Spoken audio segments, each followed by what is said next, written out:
Hello, how are you? Hey, I'm doing just fine. How you doing, Mr. Brown? Long time no see. I know it's good to be better be seen than to be viewed. Tell everybody what your name is and the title of your book, please. My name is Kevin McLemore, and the title of my book is The Indispensable Games of X's and O's, How I Learned Everything About Life. I learned playing high school football. I'd like for all of you that are watching now to like this page and share it and get family members and friends to listen to this interview that I'm about to do. There's an echo in the background. You have something else on. I don't have anything on. John Leslie, you don't have anything on? Is it gone? Testing one, two, three. Testing one, two, three. Okay, it's off now. All right. No, it's not. You talking about the echo? Yes. The speaker's too loud. You need to turn down. Turn down your speaker. I say, do not leave until I get this straight. Is that better? Yes. Okay, testing one. Okay, excellent. I want you to like this page and share it. We got things worked out technically. And Kevin. Hey, how you doing, Mr. Brown? I'm great, and so are you. Kevin, how long it took you to birth this book here? Well, it's 2020. I started the journal in 1974. So this book is part of my journal. So almost 45 years to do this. Oh my goodness. Okay. Well, I don't feel so bad. Mine took 21 years, so I don't feel so bad at all. All right. Okay. Well, you're a little bit better looking and much younger. You probably write faster than I do. Oh, no. I had to talk it. I work with a very good friend who Mari Santana, and she said to me, and I love it. She said, "You tell and I write." I said, "Okay, that sounds good to me." Okay.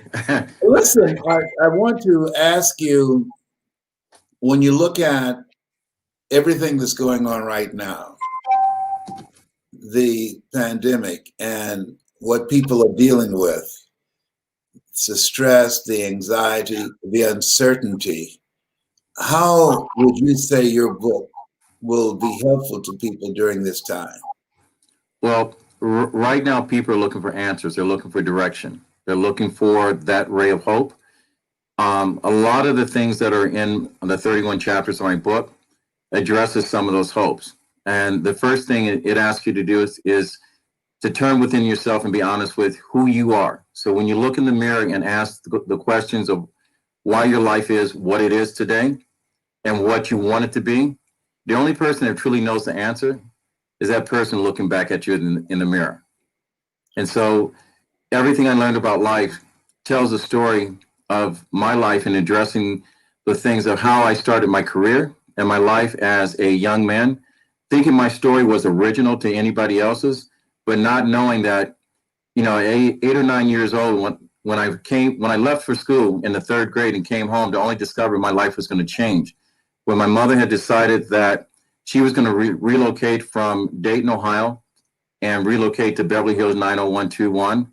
And my father was going to systematically figure out some way to not make his mortgage payments and move not only the four of his children, but the three children my mother left with my father, that we all considered one family, with his birth parents, my grandparents, to raise in where they served as our first parental role models, is how life was going to be. So the story that's written here is part of my trials and tribulation and some of the walls that I had run into, some of the buildings that I carried the weight of the world on their shoulders, and some of the choices I made that were either leading me down the path of destruction or leading me to the path of construction in my life. And so, a lot like how you and I met, I firmly believe, my grandfather always said that God places two people in the same space for a reason. It takes a fool to walk away without at least saying hello. And Mr. Brown, I don't know how many years ago it was when you had your television show, how you and I met was a handshake and hello. Yes. And you're a very good trainer for me. You had me in good shape. I need you again. You want to know the funny things that I remember, and I think you and I had this conversation before. is that I would train you at 5 a.m. while you were getting ready for your show. And one morning, because, energy level, getting ready and being distracted, I kept telling you, I said, look, I bought something for you. And it's going to point you in the right direction. I said, every night I can't sleep. And I keep watching this man. And he's got this amazing smile. And I'm going to buy you his tape. And you go, who is this? And I said, some guy named Les. And you looked up at me and you started smiling. I looked down and you were on the incline bench and I'm going, oh, shoot, you signed your contract as Leslie Calvin Brown. I said, I just made the biggest fool of myself because I'm about to buy you your own tapes. Oh, my goodness. Well, listen, when you look at where you are now and the impact that you are designing your life to make, because this book is going to most certainly transform a lot of people's lives. It is going to cast you in a broader sense, a light of one who transformed lives, not just with your book, but with your story and with your voice. What is it that you'd like to achieve? Is there something that you'd like to do, some major goal you'd like to achieve before 2020 expires? Well, before 2020 expires, the ultimate dream of this book is to have this book be in every public library, every middle school, and every high school library across all 50 states. And this may sound strange to a lot of people, but the conversation I'm having right now and the life that I'm experiencing right now, I knew I was going to have this conversation with you on a national platform and have the life that I have with the book in my hand since I was in the 3rd grade. Wow. My Uncle Bill told me many years ago, he says, every time I said something, because I was one of those kids was too old to be young, if that could be said. He always said, I got to go out and get the world ready for you because the world's not ready. I used to always sit at the adult table instead of the kids' table. I always carried on conversations with adults as a child. And I always answered the question with a child wanting to be an adult. And so, every aspect of my life, when you grow up poor and you're hungry, all you want to do is eat. And sometimes you don't want to have the scraps that someone's left for you. Sometimes you want to sit at the main table with the adults. And I've been hungry ever since. When you grow up poor and there's no other option that, other than going forward, you do just that. And, I'm the first one to say that, I made some bad choices growing up. But if it hadn't been for the night of me going through the 8th grade, the summer of going to 8th grade to my freshman year in high school, of being chased home by a group that called themselves the Chains of Rat Brown. Early on, I had a confrontation with a guy that had robbed one of my friends on his paper route. And, the way we grew up, street justice is just the way it is. An eye for an eye, tooth for a tooth, and it's not a song by Earth, Wind & Fire, The Temptations, vote for me, I'll set you free. We ended up at a last summer party, and the guys came down. And again, I thought, whoop you once, I'll whoop you again. So Vanessa Birdsong didn't want to fight in her mom's house, so we took it outside. Unfortunately, me and my best friend, Paul Moore, we decided to take off our jackets and balled up our fists. They revealed under their jackets 38s. Well, I learned 2 things that night. One, I probably can outrun a speeding bullet, and I prayed that night if I got home safely without any holes in my life, I was going to change some of the people I was with and some of the decisions I made. And that's the hard thing that people have to come to terms with. Sometimes we have to get out of our own way. Sometimes we got to leave some of the carnage behind us. And sometimes we got to quit trying to impress our lives on other people and just live our lives. I want you to hold your book up again, please. Yeah, and ladies and gentlemen, the indispensable game of X's and O's. Who did you write this book for? I wrote it for all the Black and brown children that look like me, that think that they're in a hopeless situation, that thinks because mom and dad are not in the house or dad's not present, or think when they walk out the door, my neighborhood doesn't look like the neighborhoods we drive through when we get off the expressway. I look at the young children that are just as light and bright as some of my friends and family that look at the opportunities they have and they take it for granted. This book is written for every single person, be it young or adult, that thinks they're in a situation where they're stuck, that there's no hope, there's no opportunity. And they come to terms to realize that your life is in your hand, your choices. I always tell people, especially where I work at now, is that you're either docked at the edge of your dream while you're working, trying to build someone else's dream, or you're either working towards the day that you can untie that rope and sail off into horizon towards your dream. It's all about your choices. Why did you use the analogy of X's and O's? Because I played high school football. If it had been for the coaches, my Uncle Bill, my Ron, my grandfather, the influence they had and the structure of the game and the way it taught me to be accountable, taught me to be a good teammate, taught me the value of showing up to work and doing a day's work and not living within the excuses, taught me how to overcome adversities. There's one section in the book when I talk about a good friend of mine that was a center, John Williams. His father and my father were best friends. We were about to play one of the biggest games that we had ever played. We were undefeated at that time. And we had went through a hailstorm, and the coach had basically put us through every possible scenario in minus negative weather. And we were ready to play. And so that night, as we were boarding the bus, we normally, sung this song, "We Are the Teddies, the Mighty, Mighty Teddies," and everywhere we go, people want to know who we are. And then we would sing the Lord's Prayer. Well, that night was different. Coach Montgomery got on the bus and asked everyone to be quiet for a second.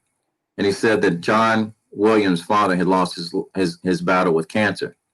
As I held my head down, and before he got to start the next sentence, John Williams Jr.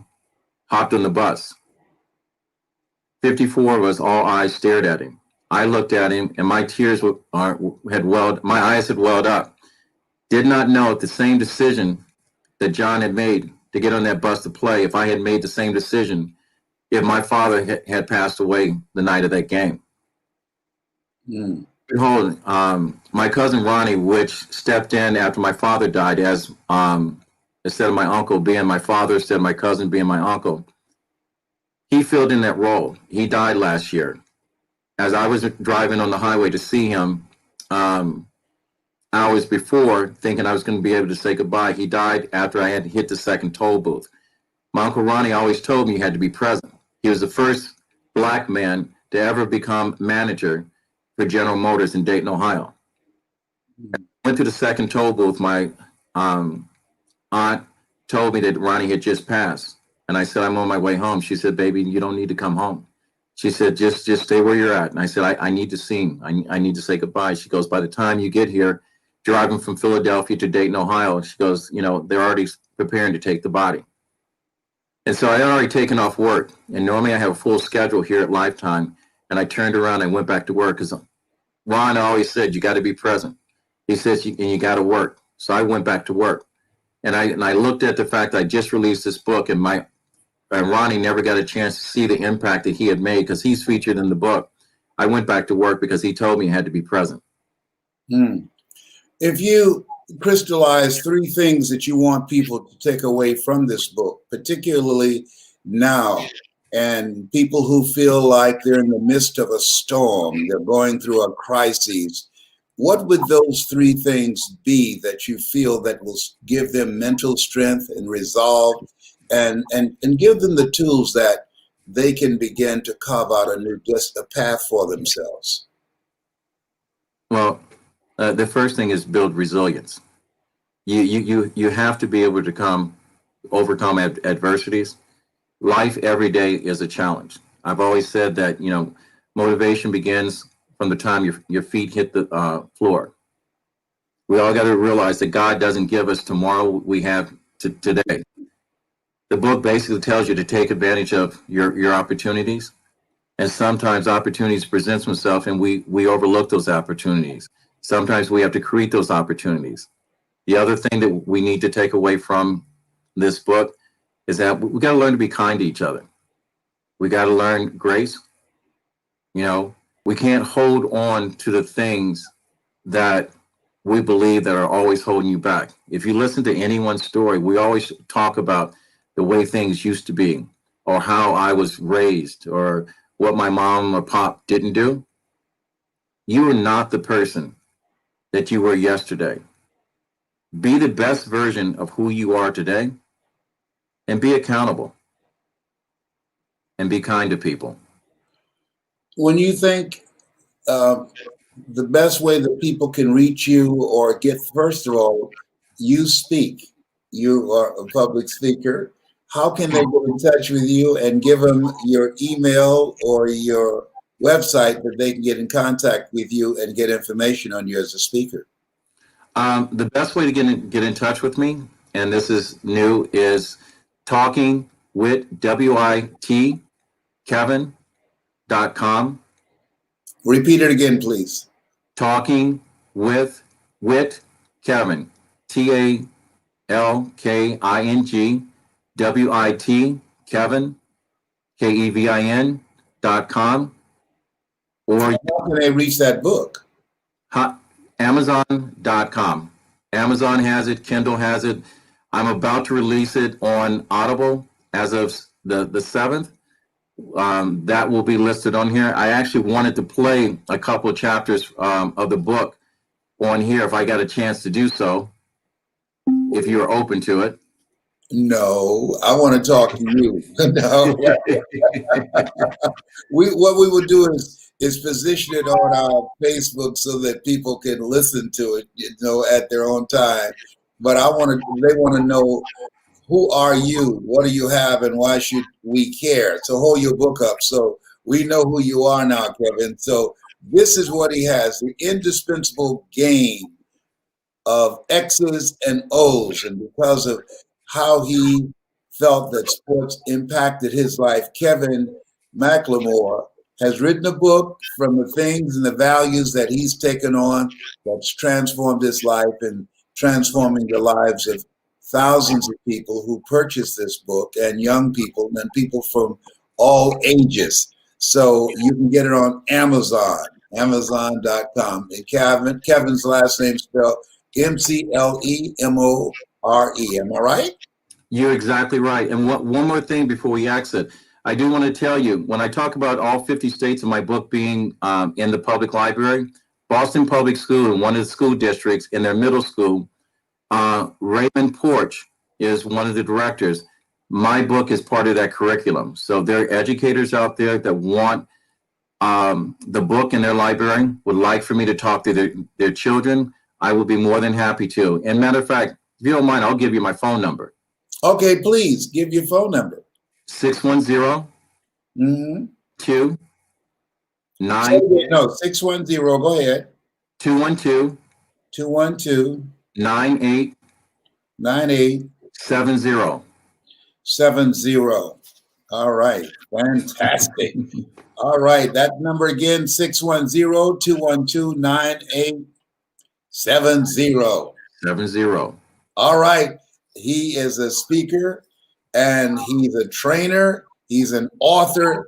He's my very good friend, and he has written a book that is designed to change people's lives. Kevin, I am so excited. I love the packaging of it. Hold it up again. You look so good on that. I said, look at him with his bad stuff. Go ahead, brother. Hey, Les, I had to have a book that would be able to stand next to yours. I don't have $1 million smile you have, but I dress well. All right, let the record show. Thank you so much. I appreciate you. Thank you for the honor and privilege, Les. Yes. Thank you for your bringing light and inspiration and hope to people at a time where they need it now more than ever before. All right. Thank you, sir. Thank you. Okay. And thanks to everyone else. Thank you. Yes. Okay.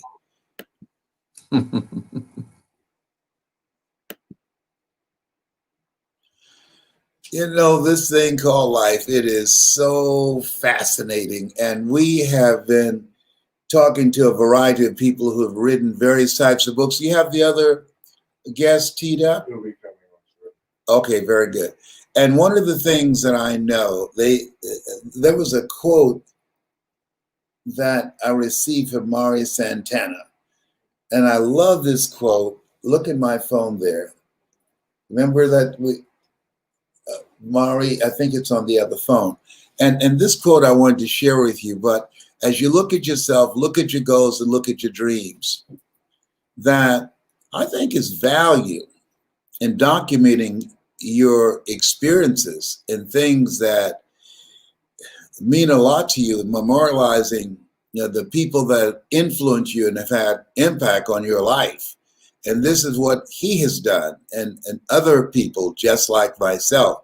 And as we look at ourselves, look at our goals, and look at our dreams, documenting what that journey has been like is now more than ever. People have a lot of time on their hands to read and, and as well as to listen. I'm now doing the audio version of my book, You Gotta Be Hungry, The Greatness Within to Win.